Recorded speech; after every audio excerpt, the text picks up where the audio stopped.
Ako kanina pa ako tinitingin sa oras, no? Nakapaka ng ng asawa ko. Yung sermon ko, 8 pages po ito. Oo, yung video, 8 pages po ito. Puro-puro ko yan. So, kailangan ko ng isang kalating oras. Kaya ba? Amen! Pwede nyo bang sabihin na hindi ako Hindi malakas, hindi ako matutulog. In Jesus' name. Sige nga, sabi nyo yan. Matutulog. Okay? Natuwa ako na nag-post si Sister Julina nito. Sana hindi ito nagpa-excite sa inyo kung bakit nandito kayo ngayon. No? Pero ang ganda, no? Christmas na. Amen. At I would like also to use this opportunity para magpasalamat sa church, no, sa pag-treat sa amin mga elders na talagang punong-puno ang puso ko noon nung October, tapos ng November, nung binigay sa amin. Talagang nakakatawa. Pag sumakit yung katawan ko, napahard, sobrang hard yata yung masahe. Ibig wala na akong bumalik. Nabugbog yata likod yun. Kaya sino makasama ko naman si Brother Eric at si Pastor Enrico. Kami tatlo lang hindi. Kahit na masangit, nag-over kami lang ito. Anyway, maraming salamat po. No? Siguro, no? Ito yung mga ginagamit ng Diyos. Maraming generous dito na naman. Ito yung siguro magiging mahirap na parte sa amin bilang pamilya kapag wala na natin dito sa church. Kasi hindi na alam kung kailan, no? Actually, nag-pray kami mag-asawa. Actually, yung sa BS namin, nag-pray kami. Kasi hindi naman problema yung kung kailan. No, ang problema, saan? Saan nga ba? Salamat naman sa Diyos, no? Sa bagay yan. Natutuwa ako kay Pastor Novel, nung minsan na siguro na out of context na ako nung last sermon ko. No? Sabi ko nga, parang wala yan akong calling ng pastor kasi ang hirap ng admin work, ng preaching, walang problema. No? Kasi nag-aaral kayo. No? Kahit na nga itong mga ladies natin, ibang mga men, no? Ay nag-aaral din sila, no? sa pangunguna ni Pastor Garland. No? At nakakatuwa. Nabibless ako pag nagpo-post ng My DC Sister, ang daming umaaten. Sana meron tayong drive lagi na mag-aaral ng salita ng Diyos. Sana huwag tayo huminto sa pag-aalala, Sister Julina, no? Mr. Brother Romel, no? Sa ating Brother Melcho, dapat pinupush nyo yan. Hindi dapat tayo huminto sa pag-aaral at dapat tinuturo din natin yan. Siguro na out of context ako, naman sabi ko nga, parang wala akong calling kasi parang ang hirap mag-admin. Pero siguro hindi narinig yung sinabi ko, na talagang gumagawa ng Diyos ng paraan. Nung naglipat ako ng school sa masteral ko from PACE to URS, at talaga, gusto ko lang naman ay magpa-reclass. Pero habang dumadaan ako sa proseso ng pag-aaral, doon ko nakikita na mas lalong malinaw yung kalooban ng Diyos. Kasi nga, ang issue ko, ang hirap ng admin. Ang kinukuha ko ngayon, hindi ko alam, kinukuha ko ngayon is educational management. At inaaral namin kung paano mag-manage, paano yung mga admin work. Sabi ko, ang galing mo talaga, Lord. Bagamat hindi yun ang layunin ko kung bakit ko nag-aral, pero ginagamit ng Diyos para makita ko yung kalooban niya. At natutuwa ako, nung last time naman sa pastor dito, kapag hindi ka, and so on and so forth, no? Natutuwa ko in the sense na hindi Calvinist si Pastor Jordan. Bakit sabi, kapag hindi mo lusundin ang kalooban, kasi parang niya lang, hindi ako matatabla doon, no? Kasi gagamitin ko free will ko. Tama ka ba sa? May kaso Calvinist ako doon, naniniwala ako sa ability ng Lord. Nasa kanyang divine calling. Parang si Jonah lang yan, na kahit ayaw niya, yan gusto ng Diyos. Okay? So, salamat sa Diyos ng bagay na yun.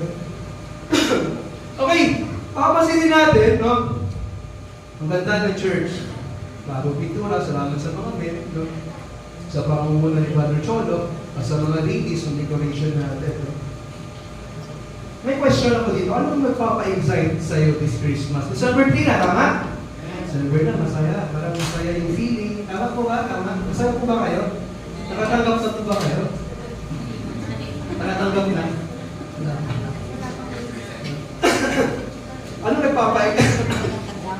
nagpapa-excite sa'yo this Christmas? Ano nagpapa-excite sa'yo? Diba, parang yung feeling of excitement nandiyan pagka December na eh. Tama? Ito ba ay dahil tatanggap ka ng regalo sa Pasko? Sino ang nag-aantay ng regalo dito? Huwag na umiyak. Mga plastic ka, ayaw magtasa na maya. Yung papa ko, nag-aantay ng regalo. Papasubo na. Paano yung iba wala? Hindi ka nag-aantay ng regalo? No, very good tayo dyan. No? Mga Kristiyano, hindi tayo nag-aantay ng regalo. No? Masarap naman talagang makatanggap, di ba? Amen, di ba? Masarap naman po, di ba Nanay Linda? Di ba? Pagka si Nanay Linda, nauubusan ng pera yan, masakit ang ulo niyan. No? Sasabihin na sa kanyang mga anak na sa abroad, masama ang pakiramdam ko. Alam na agad yan, automatic, no? Alam na agad yan ng kanyang mga anak, no? Kung anong gagawin. Kasi Nanay Linda, kung nagpapautang yan, gusto rin. Yan. Pero ito yung the $100 million question. Sino ba ang sineselebrate natin ng Christmas? Sino? Sino? Hindi pa alam eh. Nagdadalawang isip pa eh. O si Jesus, di ba? Birthday niya yun eh. Di natin alam kung anong petsa, pero may celebrate it, no? So bakit tayo may excited magkatanggap ng regalo? Birthday niya, tapos gusto mo ikaw makatanggap ng regalo? Para iba yata yun. Di ba dapat tayo ang nagbibigay? Di ba church, tayo dapat ang nagbibigay? Kaya tanong ko, nagbigay na ba kayo?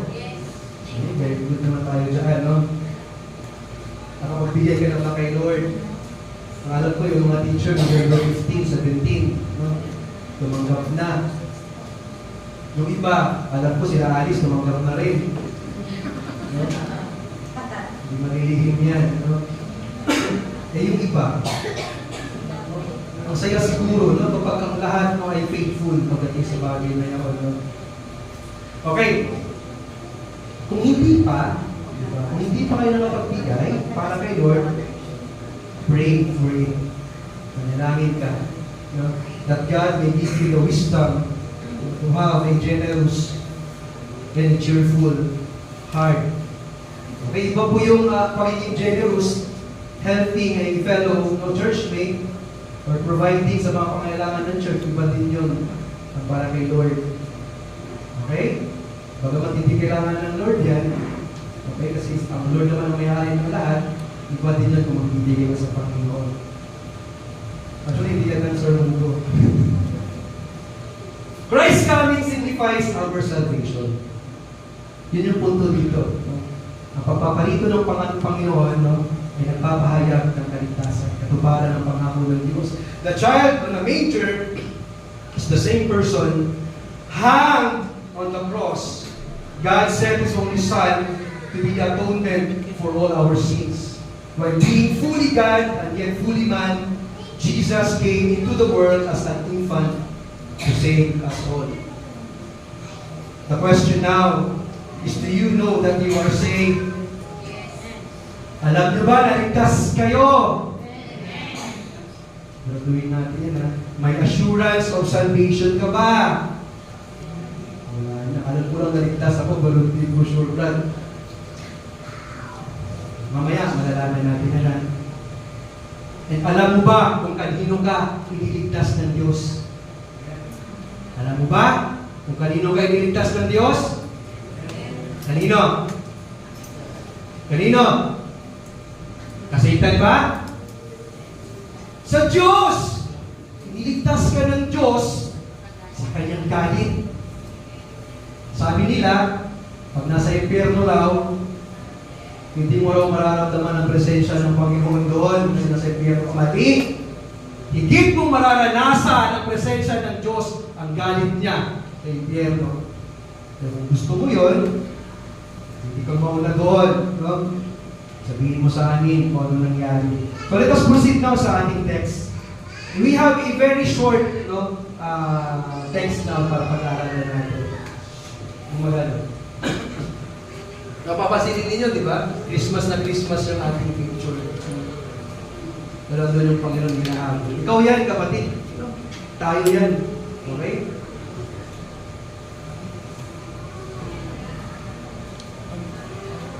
Ayan. Please open your Bible. Tayo po tayo lahat.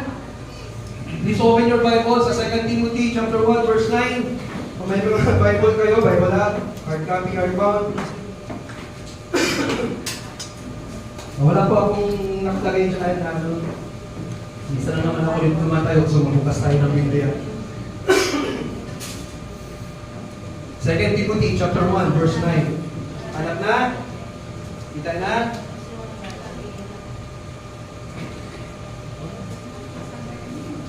O, nakita na, 1, 2, 3, read! 1, 2, 3, basa! Lakas, Moses! At because of his own purpose and grace, which he gives us in Christ Jesus for the ages. Amen. Purihin ng Diyos sa kanyang salita. Tayo manalangin, O Diyos, ang namin makapangyarihan sa lahat. Lord God, maraming salamat po sa umaga na ito. Salamat sa pagpapala, O Diyos. Salamat sa pribileyo na pinagkaloob niyo po sa iyong anak. Ang pagbahagi, Lord, ng iyong salita. Dalangin ko, Lord God, na puspusin niyo po kami yung banal na Espiritu na sa gayon naman manatiling bukas ang iyong mga puso, aming mga isipan, o nawa ang salita palinig sa lahat, Lord God. May apply ito at may bahagi, Panginoon, sa ibang tao, Diyos. Salamat muli, Panginoon, sa pagkakataon. Ingatan niyo po ang bawat isa. Nawa, Panginoon, ay patuloy kayo mahamon sa iyong salita. Ang narito, O Diyos, kaya niyo po yung tinataas sa iyo. Sa iyong anak sa Jesus. Amen. Pwede po magsigo po lahat. Okay. So yung text natin, ito. Ito yung sinulat ni Apostol Pablo, Timoteo. Sabi dito, who saved us and called us with a holy calling, not according to our works, but according to His purpose and grace, which was granted to us in Christ Jesus from all eternity. Tanong ko nga kanina kung alam nyo ba naligtas kayo? Alam nyo ba kung may assurance kayo? Sisiguro nyo ba yun? Okay? According to R.C. Sproul, on his systematic theology, merong apat na grupo ng tao sa mundo. Apat na grupo ng tao sa mundo. Hindi ko po nilagay dyan. Actually, yung slide ko po, ginawa kanina na alas 8. Mga sinipuyat kami sa buong activity kahapon. Tapos, yung doon namin yung tatay ko, madaling araw, nakapaway kami sa bypass, 3 a.m. na. So, nagpa-alarm ako, dapat magising ako ng 7:30. Kasi wala pa akong slides. Aga ako, tinatapos ko pala itong aking binalikan ko lang siya, tinapos ko, pinayos ko lang. Hindi ko na talaga kaya gumawa kagabi ng slides. Magsak ng mata ko, kailangan ko bidlip kasi susunod pa kami kay tatay. At bago nung sumunod pa kami kay Aris at Pipolo, dire-diretso biyahe. So, ginawa ko siya kanina lang. Oras, kaya wala mga picture, maliban dyan, wala mga picture na yung mahanap dyan. Okay, sabi ni R.C. Sproul, may apat na grupo ng tao sa mundo. Una, those who are not saved and know that they are not saved, yung mga hindi ligtas at alam nila hindi sila ligtas. Pangalawa, those who are saved and know that they are saved. Tinanong ko sila kanina. Yung mga ligtas at alam nila ligtas sila. Pangatlo, those who are saved, ligtas din, and don't know yet that they are saved. Hindi pa nila alam na ligtas sila. And, yung pang-apat, those who are not saved, hindi ligtas, but have the assurance that they are saved. Guess niyo? Hindi sila ligtas, pero may assurance sila na ligtas sila. Among the four, may dalawa dito tayong parehong sigurado. Yung isa, na alam na ligtas at alam na ligtas. Yung isa, hindi ligtas at alam niya may assurance of salvation. So, paano nangyari yung Brad? Noong sa una, wala tayong problema doon. Okay? Sa pangalawa, meron. Bakit na may mga ganong instance? Kasi may mga pagkakataon sa buhay, yung requirements na hinihingi ng Diyos to attain salvation, hindi natin nagagawa. One of the perfect example here is sa Matthew, nakalimutan ko yung text na nasabi na sa Panginoon, Lord, Lord, Lord. No? Kami po'y nagpagaling. No? Kami po'y nag-perform ng kalapon, bumuhay ng patay, no? etc. No? Ang sabi ng Panginoon sa kanila, no? Depart from me. No? All of you doers of iniquity. Sigurado sila, ligtas sila. No? Pero hindi pala sila ligtas. Bakit nga? Kasi may requirement of salvation na hindi nagawa. Akala siguro ng tao, no? May mga certain groups no, na ganito, akala nila na ang kaligtasan ay nakabatay sa kanilang ginagawa. No? Dahil nakakagawa ako ng ganito, ligtas ako.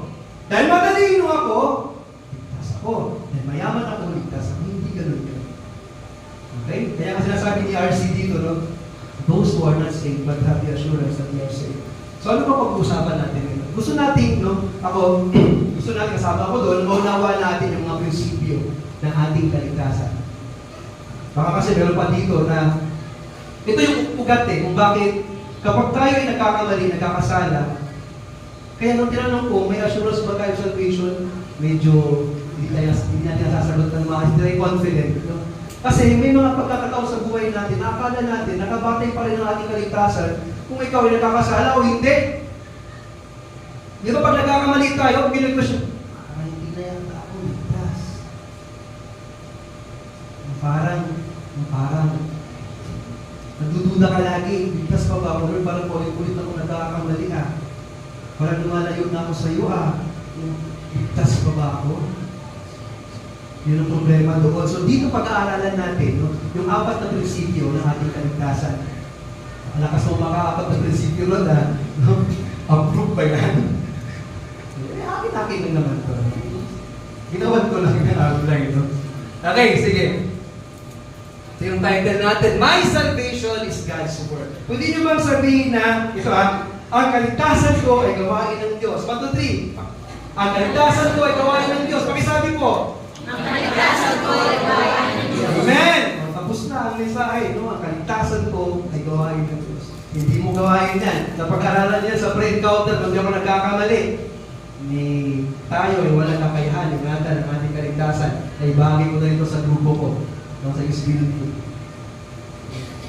Binigyan ka ng Diyos ng kaligtasan, pero hindi yan pinahawak sa iyo ng Diyos. Bakit? Kasi alam niya, wala kang kakaya-hawakan yan. Wala kang kakayahang ingatan yan. Baka kasi kung binigay sa iyo ng Diyos yan, at hawak-hawak mo, wala pa 1 minuto, wala na yan. Bagaman binigay ng Diyos yan, entitlement yun. Pero ang Diyos ang may hawak ng kaligtasan mo. Okay, let us proceed. Sabi nga ni hindi ba naman dito ko? Nasabi ni Martin Luther, nababasa ko, a man cannot be totally humbled until he gets to know that his salvation lies utterly beyond his own powers. Hindi saklaw na kapangyarihan ng tao ang kaligtasan niya. Counsels, efforts, will, and works, and depends absolutely on the pleasure, counsel, will, and work of another, namely, Diyos. Doon tayo nakadepende. God alone. For if man, kung ang tao convinced, no? Kumbinsin mo ang sarili mo that you are able to do the least thing toward his own salvation, retains confidence in himself, and does not utterly despair of himself, he is not humble before God. Sabi nga ni Paul Washer, no? If salvation is 99% God work and 1% man work, delikado ka. Hindi perfecto salvation mo. Kahit 99% pa yan sa Diyos. At meron ka 1%. Hindi perfect. Ang tinatanggap lamang ng Diyos, no, ay perfect, no, unblemished offering sacrifice ng Panginoon Jesus Christ. Ikaw, tayo, hindi tayo kailanman sa lupa, no, naging perfecto handog sa Panginoon upang mapatawad ng ating mga kasalanan. Tuloy natin, ha? Let us proceed sa ating first point. Ika natin, prinsipyo ito, no, ng ating kaligtasan. Una,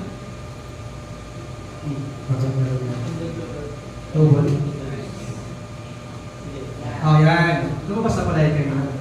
Okay, P lang tayo. Alliteration natin, P. No? Okay? At principle of ownership. No? Pwede nyo bang sabihin, no? Maging personal tayo, ha? Sabihin nyo, 1, 2, 3. Pagmamay-ari ako ng Diyos. Sure ka? Pagmamay-ari ka ng Diyos. Amen! Huwag po kayo magduda agad. Duda kayo agad eh. No? Mapanduda kayo eh. Sumagot ka na ng pagmamay-ari ka ng Diyos. Sigurado ka na dapat. Huwag ka mapagduda. Okay? Ownership, the principle of ownership. Sabi dito, who saved us and called us with the holy calling. Pag sinabi kasing calling, say called, no? Ito ay synonymous sa ito. But sabi sa 1 Peter 2:9, but you are a chosen race, a royal priesthood, a holy nation, people for God's own possession, no? So that you may proclaim the excellencies of Him who has called you. So synonymous din yung calling, no? Ownership, okay? People of God, no? Member of the family of God, synonymous yan. Sabi din dito, so Romans 8, pasensya na po sa ako ko, kasalanan ng mention. For those whom He foreknew, He also predestined.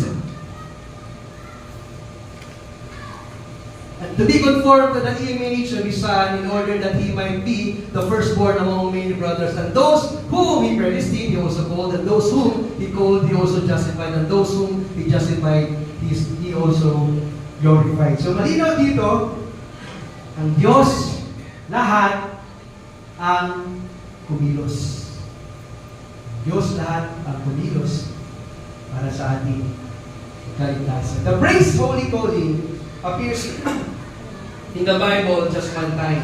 Kung di ako nagkakamali ha, dito lang yung matatagpuan sa 2 Timothy sa text natin. The Apostle Paul refers to God as the one who saved us and called us with a holy calling. Kasi yung calling, mababanggit ang calling ulit. Pero calling lang. No? Hindi siya holy calling. Only dito lang sa 2 Timothy, mababanggit ang holy calling. Sabi nga dito, no? Ito yung kanyang Greek word. Meron pa sa i-pronounce. Pag sinabi kasing calling lang, ito yun. Klesis. No? Pinakinggan ko yan sa YouTube. Calling ay ibig sabihin yan. Pag holy calling, please say, Haggai. Hindi mo masi-search itong word na to sa Google, ang spelling niya ay iba. No? Pero ang basa niyan, please say, Haggai. Holy calling. Pero madalas ang nababasa namin sa Corinthians, ito yun. No? Sa 2 Timothy, ito ang ibig sabihin niya.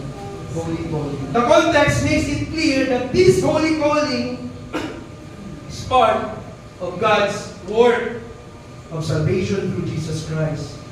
Paul is not referring to his part. Papagas na ako. Kapi na.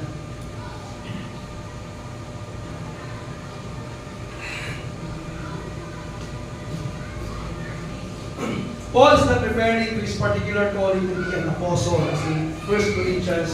Hindi yan ibig sabihin dito, for example. No? Rather, he is talking about the calling which all who respond favorably to the gospel receive when they are summoned into relationship with God through Christ. Ito ang ibig sabihin ng holy calling.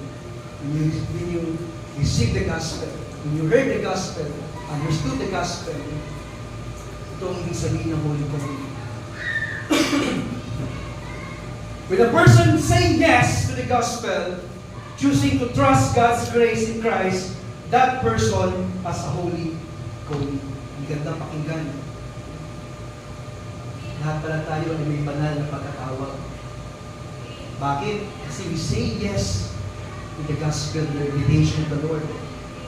Ibig sabihin kasi yung summon. No? Meron na ba dito nakaranas na nakatanggap na kayo ng summon galing sa barangay? Sa korte? Sa HOA? Ako, muntik na, no? Na-strip. So, ako isumbong ng print ng parents at principal. Hindi siya makatanggap. Ang grade na kanyang anak na, 84 lang. Lahat ng subject, dahil nung tayo malaking na 84. And, ang subject ko, values, education. Ang fit, no? 84. Pero na-honor naman siya. Hindi niya lang matanggap na may renutin siya. Ano magagawa dyan? Ito yung score mo na. Ako yung taga-sulat lang, no? Ito ang gumagawa ng grade ko. Nakakainis lang doon, parang gusto niya isampal sa mukha ko na, sir, ito yung card ko. Sabi ko sa kanya, porkit bang mataas na, obligado ako magbigay ng mataas sa'yo. Pumunta sa nanay, umiyak. Yung nanay, gusto kong i-report sa principal. Hindi magkita namin sa principal. Hindi naman pumunta. Hindi naman siya pumunta. Sabi ko, nakasal nanay mo. Bakit, sir? Kunyari, hindi alam ng anak, ha? Saan sabi ng advisor mo, gusto kong kausapin ng nanay mo. Totoo sir, sabi ng advisor. Binanggit ang pangalan ng nanay mo. Sige na, maraming mag-usapan. Ayaw na pumunta ng nanay mo. Anyway, siguro sa mabas ay nakaka-relate pagdating ka sa salitang summon, pinatawag ka. Pero iba tong summon na ito. Ito ay holy calling. Lahat ng inaring ng Diyos bilang kanyang anak ay may banal na pagkatawag, holy calling. Now, what makes this calling holy? May iba-iba ditong interpretasyon. Sabi dito, biblical scholars aren't sure about this. Some believe that the holy calling is God's summons to holy living. Kasi ito yung translation na ginamit ng New International Version. No? Sabi kasi doon sa NIV, no? Actually, save us and call us to a holy life. Yun ang translation ng NIV. No? Pero yung literal nito, na translation talaga galing sa King James, galing sa American Standard ESV, no? Save us and call us with a holy calling. Okay? Pero pwede pa rin naman siya kung titignan natin. No? Other commentators observe that the calling is holy because it comes from a holy God.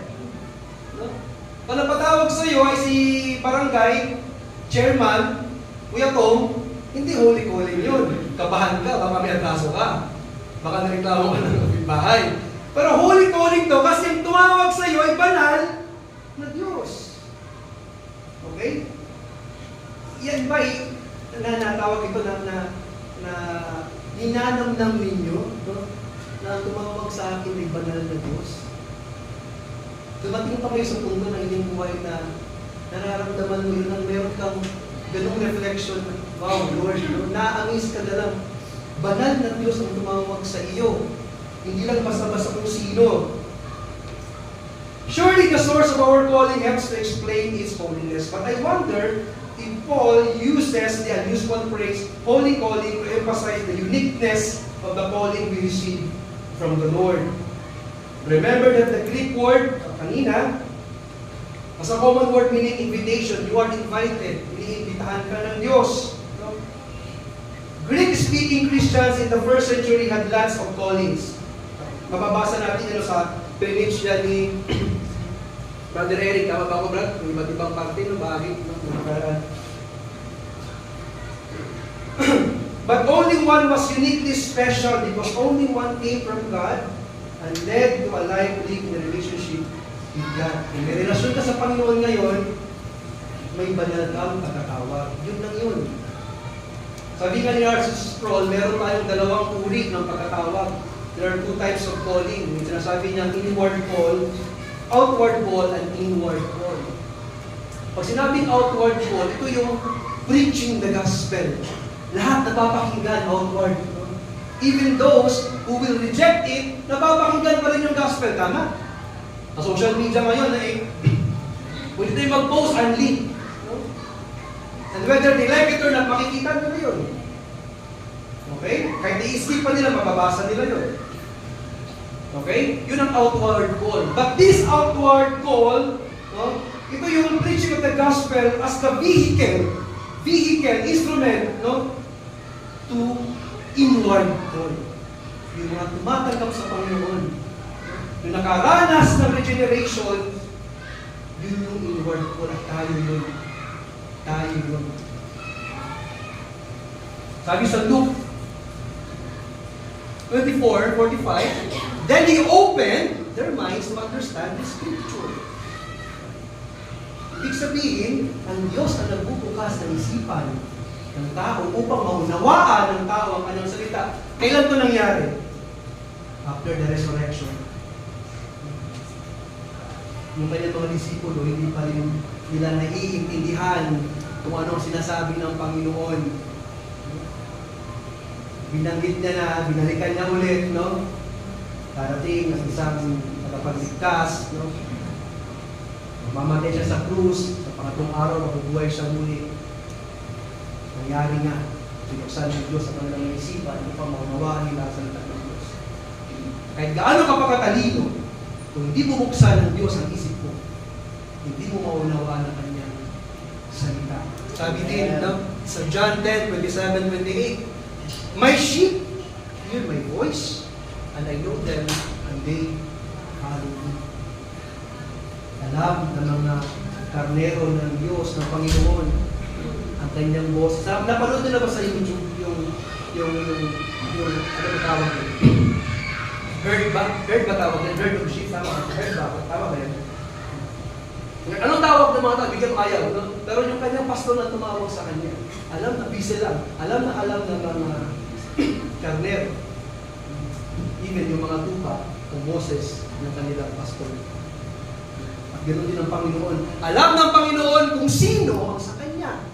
At kapag narinig niya ang kanyang boses sa pamamagitan ng Ebanghelyo, ikinig sila, alam nila yon, ito yung pastor ko, ito yung Panginoon, at susunod sila sa akin, kagaya ng ginawa ninyo.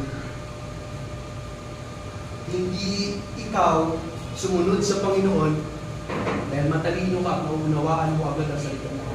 Dahil ang Diyos ang nagbukas ng isipan mo sa pamamagitan ng banal na Espiritu upang maunawaan mo ang mga spiritual na bagay. Ayan. Sabi nga ni Arthur Pinto sa kanyang The Doctrine of Revelation, sabi dito, the soul must be divinely renovated before it is capable of apprehending spiritual things. Kailangan ma-renovate divinely sa pamamagitan ng gawa ng Diyos ang ating mga kaluluwa upang magkaroon tayo ng kakayahan, maintindihan ang mga spiritual na bagay. Hanggat hindi aayusin ng Diyos yan, hindi mo maiintindihan kung ano ang sinasabi niya. The careful reader will have noticed that the marginal rendering of John 3:27 is, a man can take unto himself nothing except it be given him from heaven. He must first be given a disposition in order to do so. Sabi nga sa salita, no, nasa Deuteronomy 29:2-4, ito yung sinabi ni Moses sa mga Israelita, no? Ye have seen all that the Lord did before your eyes in the land of Egypt. Nakita ng mga Hudyo ang ginawa ng Diyos doon, no, sa lupain ng Ehipto. Yet, the Lord hath not given you a heart to perceive, and eyes to see, and ears to hear unto this day. Hindi pa rin na lang. Kaya sa reklamo na reklamo, kasi sarado. Sarado ang puso na tunangga, tenga upang makarinig, ang mata upang makakita. Many have the form of knowledge and of the truth in the law. Sana ito yung dapat nating iwasan na aral tayo ng aral, pero hanggang doon lang. Sa Romans 2:20 sabi dito, but are total strangers to the power of it in their hearts. Why is this the case? Sabi ni Arthur Pinto, because the Spirit does not make an effectual application of it to them. They have received no inward revelation of it in their souls. Walang inward revelation. Outward calling lang ang narinig, pero walang pagtilos ng banal na Espiritu upang maunawaan ang salita ng Diyos. May pinost pa tayo, way back last month kata to, ang Reformed Faith Forum, isang illustration ng perfect. Maaari siguro complete illustration regarding the topic. No? Sabi dito, kung naalala yung kwento ko nung nakaraan, nung last July, nung isang pastor, nung pinahanap na kung nasaan ang post office. Tapos sabi ng bata, diretso ka lang, pastor. Gano'n ano, so na, di ko kastaliwa. Tapos nag-preach yung pastor. About the kingdom of God, kung paano pumunta sa langit, lumapit yung bata sa kanya. No? Hindi mo nga alam kung dalawang ng post office. Tutulong mo sa akin kung sa paano pumunta sa langit. Ito din yun. No? Lumaki na ang bata, naging pastor na. Hindi, joke lang ko. Sabi dito, a young man, no? May binata, no? Mockingly, pinagtatawanan yung pastor. No? Mockingly said to the preacher, parang sarcastic. No? Sabi niya, you say, sabi niya, that unsaved people, yung mga taong hindi ligtas, carry a great weight of sin. Yung mga taong hindi ligtas ay may pasapasanin na bigat na kasalanan. Hindi lang bigat, isang sobrang bigat na kasalanan, sabi niya dito. Sabi naman ng unbeliever, frankly, sa totoo lang, wala akong nararamdaman na bigat. Sabi nung unbeliever, Sabi niya, how heavy is sin? Ano ba mabigat na kasalanan? Sabi niya. 10 pounds? 50 pounds? 80 pounds? 100 pounds? Then the preacher thought for a moment, nag-isip mo naman, talino. Hindi basta-basta sumasagot, parang Panginoon na. And gently replied, if you lay a 400-pound weight on a horse, sabi niya, kung ikaw ba'y maglalagay ng 400 pounds sa isang bangkay? Sa isang bangkay. Okay? Patay ha? 400 pounds sick, gano'n ba bigat? Nabubuhat mo na? Hindi. 400 pounds? Ilang kilo yan? Nasa almost 200? Almost 200. So gano'n ba bigat? 25 kilos ng isang kapang bigas, may bigat na yun. So makapat pa. Okay? Sabi ng preacher, ng pastor, no? Ang bangkay pa, isang bangkay, patay, pag pinatungan mo ng 4 na sakong bigas, mararamdaman niya ba ang bigat?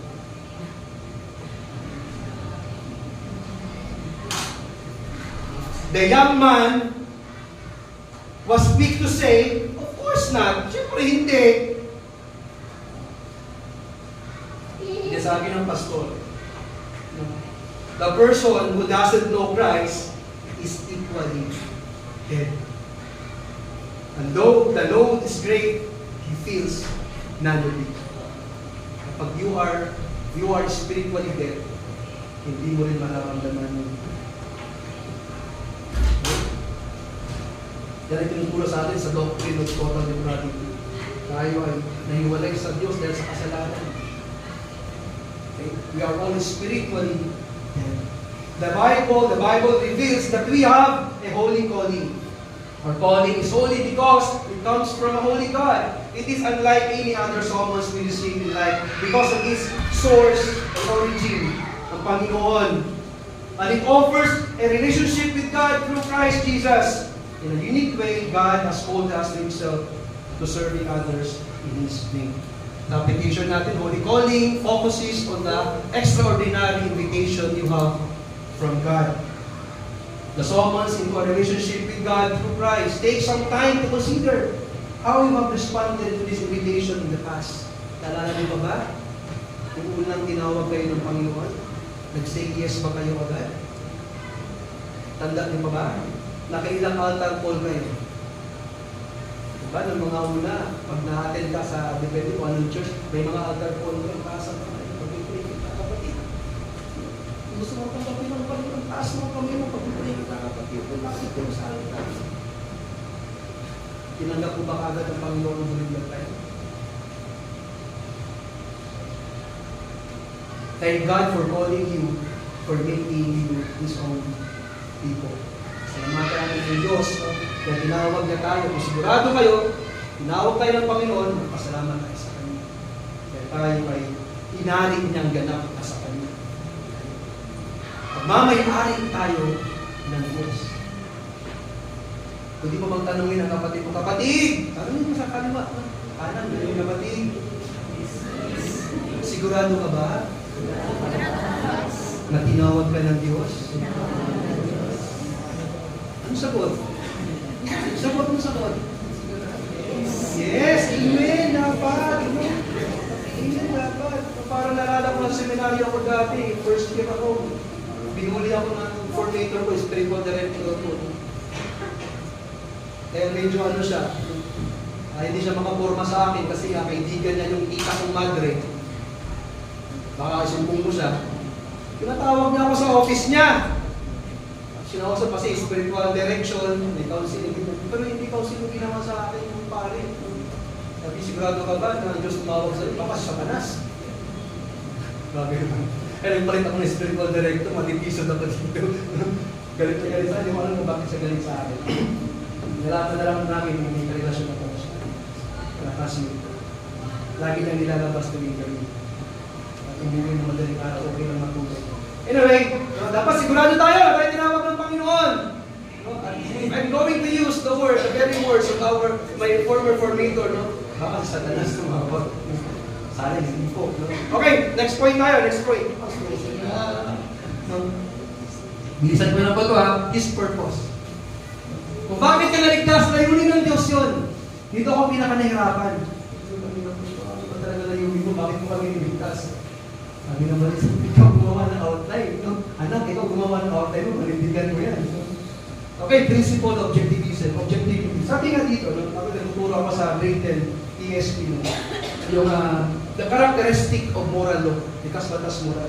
One of the characteristic of the moral is objectiveness. Objektibo. Dapat objective siya. Pag sinabi ko objektibo, ito ay pangkalahatan ng totohanan. Anong gawin mo? Totoo yan. Ito ay laging umiiral. Whether we accept it or not, it is always the truth. Halimbawa na lamang, mathematical equation, mathematical truth. 2 times 2 equals 3. Tama? Agree? 2 times 2 equals 3? 2 times 2. Alam na natin ang sagot doon. Kaya saan ka pumuntang bansa, no? Kaya sa Mars ka pa, hindi magbabago ang 2 times 2. Kasi nga, totoo siya. Same with, no? Layunin ng Diyos, kumapit tayo niligtas. Bagamat ang hirap nitong tukuyin, pero I will try, no? What is God's purpose of salvation? Sabi sa Colossians 1:16, for by Him all things were created in heaven and on earth, visible and invisible, whether thrones or dominions or rulers or authorities, all things were created through Him and for Him. No? By Him, through Him, and for Him. That all things are made by Jesus and they are also created through Jesus and for Jesus. Since Jesus is God, all of reality is the result of His own power. Creation exists for His glory, John 17:4.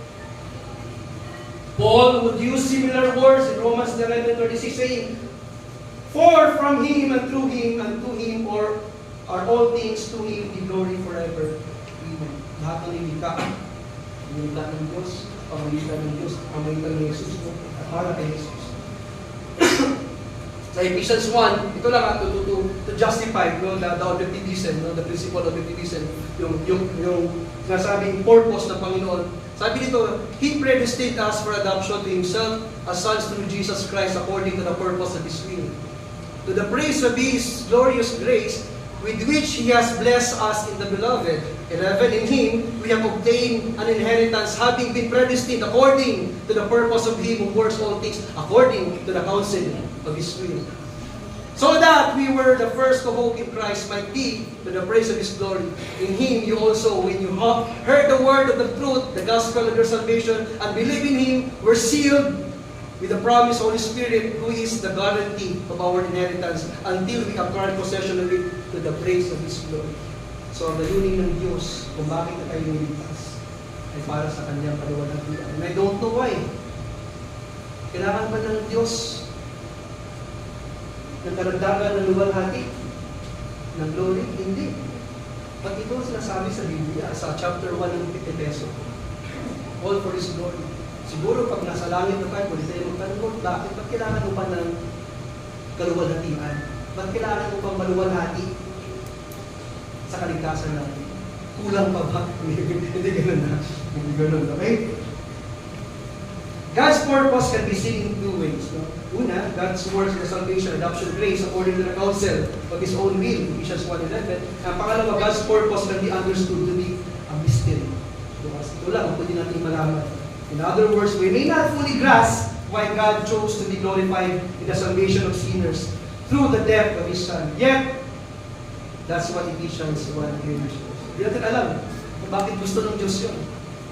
Kasi sa lahat ng ito, all of this will bring glory to Him. At yun ang nakikita natin layunin dito. Pero hindi natin alam kung bakit. Bakit, Lord? Ito na makikita yung finite mind ng tao. Limitado lang talaga ang ating isip. Pero hanggang doon na lang. Okay, application tayo. Partly we understand that God's purpose of our salvation is to glorify Him. Therefore, we should live our Christian life bringing glory to Him. Now, the question for all of us now, does your life glorify God? Naluluwalhati ba ang Diyos sa buhay mo? Sa lahat ng ginagawa mo? Diba? Everything you do it for the glory of the Lord. Naluluwalhati ba ang Diyos sa buhay mo? Give me answer silently. Next tayo. Pangatlong principle of hope, His pardon. No? Before the beginning of the world, pinangako ito ng Panginoon. Before the beginning of time, pinangako na ito ng Diyos. Sabi nga sa Titus 1:2, naging devotion namin ito sa group namin, in hope of eternal life, which God, who never lies, promised before the ages began. Pinangako na ng Diyos yun, yung habag niya. Okay? Grace in Christian theology, na nakaraan, napag-aralan natin kung ano ang Greek word ng grace, no? Which is, ano nga ba yun? Charis. No? In Christian theology, the spontaneous unmerited gift of the divine favor in the salvation of sinners, and the divine influence operating individuals for their regeneration and sanctification. Bitayin kami. Ang biyaya na nagmumula sa Diyos ay libre. Unmerited. Unmerited. Hindi mo kailangan paghirapan. Hindi mo kailangan ng papugi. No? O magsuot ng magagarang damit upang mabigyan ka ng habag ng Diyos. Walang ganon. Tuloy natin ha. Sabi dito sa Ephesians 2:8, for by grace you have been saved through faith. And this is not your own doing. It is the gift of God. Before the beginning of time. No? Plano ng Diyos yan. Bibigay siya ng habag, ng biyaya, libre, free of charge. Let us then, with confidence, draw near to the throne of grace. Huwag kang mahiya. No? That we may receive mercy and find grace to help in time of need. We should also be reminded that God, in His sovereignty, can do whatever He pleases. Sovereignty ng Panginoon, kanyang kapangyarihan, gagawin niya ang gusto niyang gawin. Kung na naisip ng Diyos, gagawin niya. Kung ayaw niya, wala tayong magagawa. Pero, no, not to offend, no, anyone. Pero minsan kasi mga panalangin ngayon ng mga Kristiyano, kung mga I declare! No? Kung maka-declare ka, alam mo kung sino ka. No? Diba? I declare healing! I declare blessing! Gusto ba ng Diyos yan? E paano yung dineclare mong healing namatay? Namatay. Sino ngayon mapapahiya? Ikaw ba? Pinapahiya mo ang Diyos. Ang Diyos ay hindi genie. No, na mag-grant ng 3 wishes sa'yo. I wish. No, I wish. Ay, hindi ganun. But instead, you could declare, but declare the will of the Lord to happen sa tao na yun. Hindi yung will mo mangyari sa tao na yun. Hindi ganun. Dahil gusto mo lang ipanalangin siyang gumaling, magdi-declare ka na, will mo yun. Ano ang will ng Lord? Yan ang madalas ang ating problema kapag nanalangin tayo sa taong may sakit. Gusto mo agad gumaling siya, Lord, pagalingin mo to. Hindi pa pwede, Lord, turuan mo to, matutunan niya ang leksyon ng buhay. Bakit pa siya pinagkagawa niya sa buhay? Baka naman nagiinom lang yan. Baka naglalasing, baka may bisyo, kaya nagkakasakit. Tapos gusto mong gumaling siya. Lord, reveal your will to that person. Reveal your will to that person. Okay? Hindi yung makautos sa'yo sa Diyos, Lord, I declare, no? Parang madalas ito na yung nangyayari ngayon sa mga Pentecostal churches, sa mga charismatic group, gano'n na nangyayari. Parang makautos ka sa Diyos, hindi mo alam ang Diyos, what is sovereign over all? Diyos, banal. He's outside the universe, hindi siya pwede i-contain ng universe. Kasi ang Diyos ay Diyos, nakalaki niya. Uutusan mo lang. Marami na naman. Tuloy natin. Now if you feel, no? Sabi ko nga kanina, uncomfortable sa naunang pahayag, na gagawin ng Diyos ang gusto niyang gawin, may problema ka sa doctrine of God's covenant. Baka masyadong matakas ang tingin natin sa ating mga sarili. Achieve ko na to, Lord. Ba't pa ako susunod sa'yo? Isa kasi nagkakamali tayo sa ibang mga teksto. Yung nakakala natin, pag sinabi ng Diyos, magpapalayo ka, o gamitin mo ang pangalan ni Jesus. No? You can pray anything to God. Na natin, huwag natin putulin yung mga verso. No? Sa dulo, may nakalagay dyan. No? Kapag natuwa ang Diyos sa'yo. No? Desire of your heart, kapag natuwa ang Diyos sa'yo. Anything you want to pray, will the Lord. Tayo mo, diretso, huwag putulin. Okay. Sabi sa Romans 9:15, for He says to Moses, I will have mercy whom I have mercy, and I will have compassion whom I have compassion. Ang Diyos ang magpapasya kung sino ang kaawaan niya, kung sino ang kahabagan niya. Hindi mo siya pwede pilitin. God's grace is defined as undeserved favor. It cannot be earned. It is something that is truly given.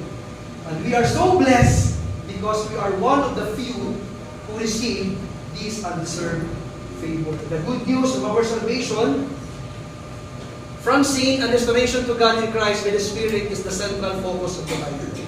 The heartbeat of our faith, and it's all because of God's grace, His love and favor towards us. We could never earn and don't deserve.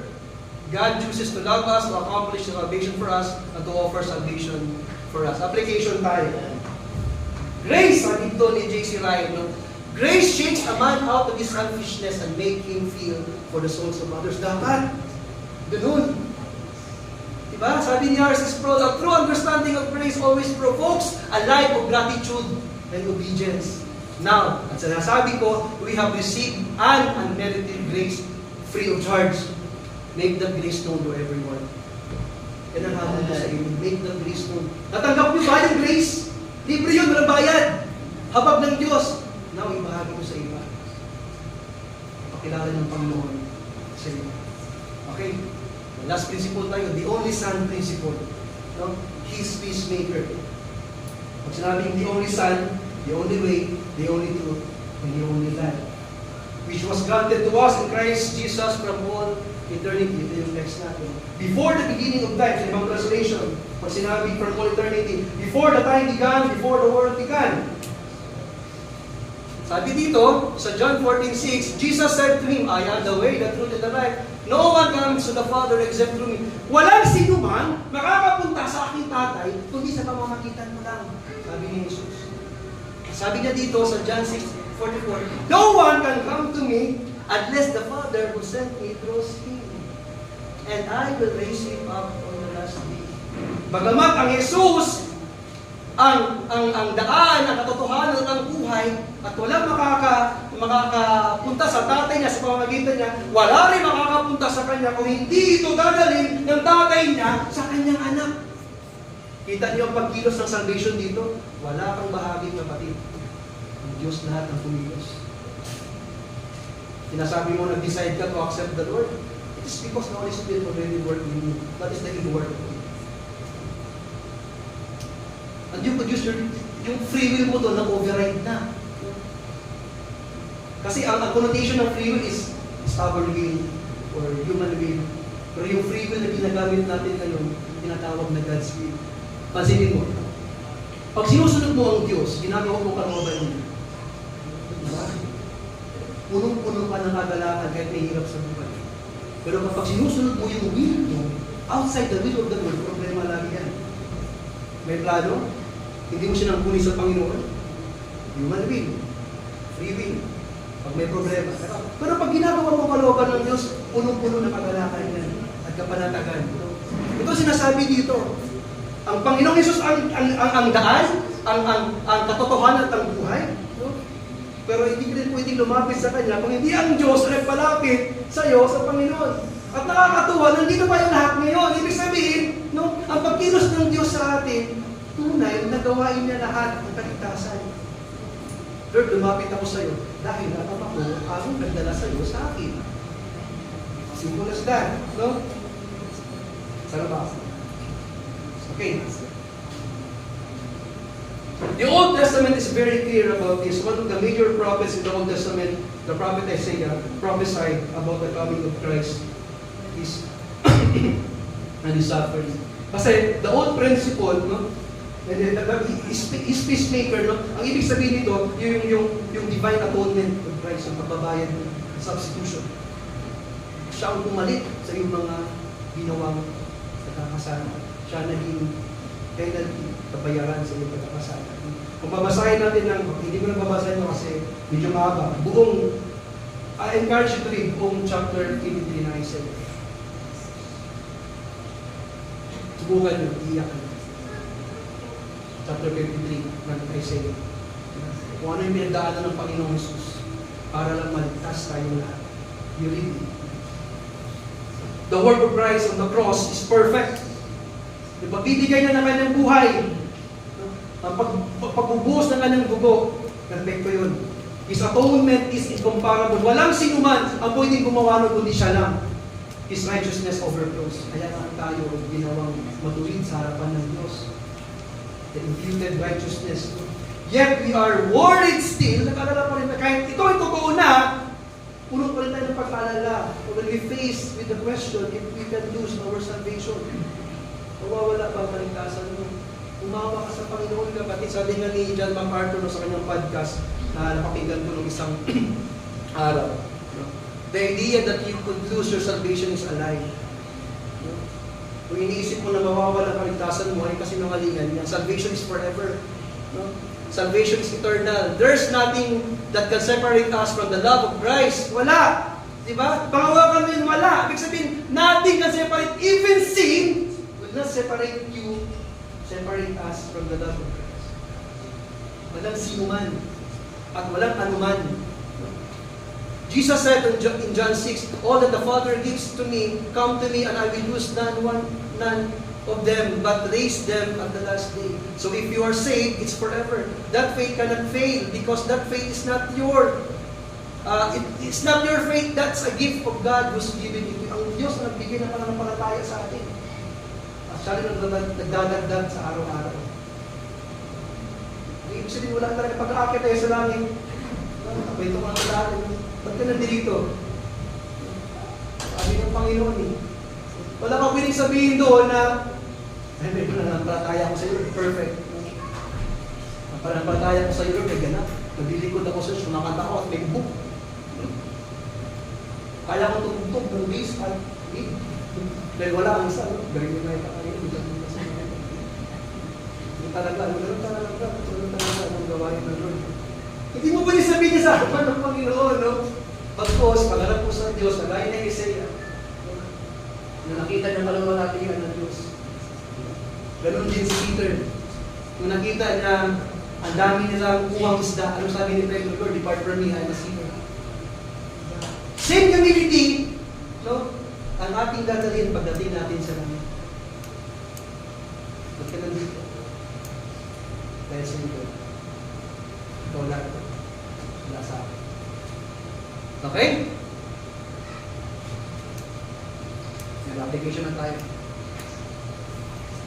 Yan, application tayo. Sabi ni RC, the only works of righteousness that serve to justify a sinner are the works of Christ. Since we have been justified only by the works of Christ, thus saving us from the penalty of our sins, from the power of sin, and one day from the very presence of sin, let us persevere towards His glorious coming by fulfilling the works He entrusted to us. Let us conclude this message by administering to you the Lord's Supper. Sabi dito, later na po babasahin ko lang muna. 1 Corinthians 11:23. 26, for I received from the Lord what I also delivered to you, that the Lord Jesus on the night when He was betrayed took bread, and when He had given thanks, He broke it, and He said, this is my body, which is for you, do this in remembrance of me. In the same way, He also took the cup after supper, saying, this cup is the new covenant in my blood, do this often as you drink it in remembrance of me. For as often as you eat this bread and drink the cup, you proclaim the Lord's death until He comes. Naiintindihan pa natin the fundamentals nun ng the Lord's Supper. When we are doing the Lord's Supper. Let me share with you. Alam niyo po, siguro another 15 minutes. No? Hanggang 12:30 na ako dito latay. No? 2-in-1 kasi yung sermon na ginawa. Yan. Why do Christians practice Lord's Supper? Bakit natin isinasagawa ang banal na hapon? Unang-una, for I received from the Lord what I also delivered to you, to teach. Ituro, to transfer. Kasi kung wala nag-transfer nito, hindi makakarating sa atin. Tama? Yun yung physical niya, no? na characteristic ng the Lord's Supper. Next. Bakit natin siya ginagawa, no? Ano naman ang nilalarawan nito? What does it pictures? Sabi dito, this is my body, which is for you. No? Tender. Kung kanina teach, ngayon tender. Ibig sabihin sacrifice. This is my body. Panginoon, ibinigay niya para sa atin. Sana yun yung makita natin as we participate, as we partake the Lord's Supper.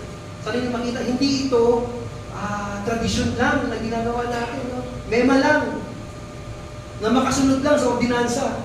Hindi yun. Sana makita natin yun. No? Kung bakit natin ginagawa, anong nilalarawan ito.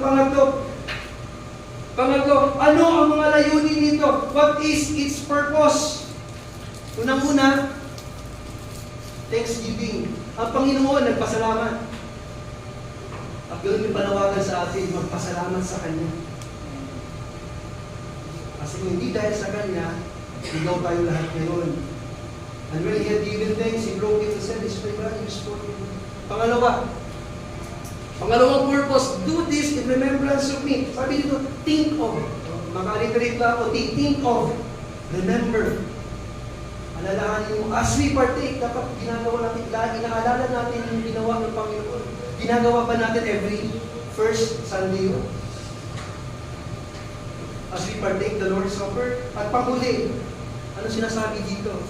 You proclaim the Lord's death until He comes. Habang ginagawa natin ito, we proclaim the Lord's death until He comes. Anong dito?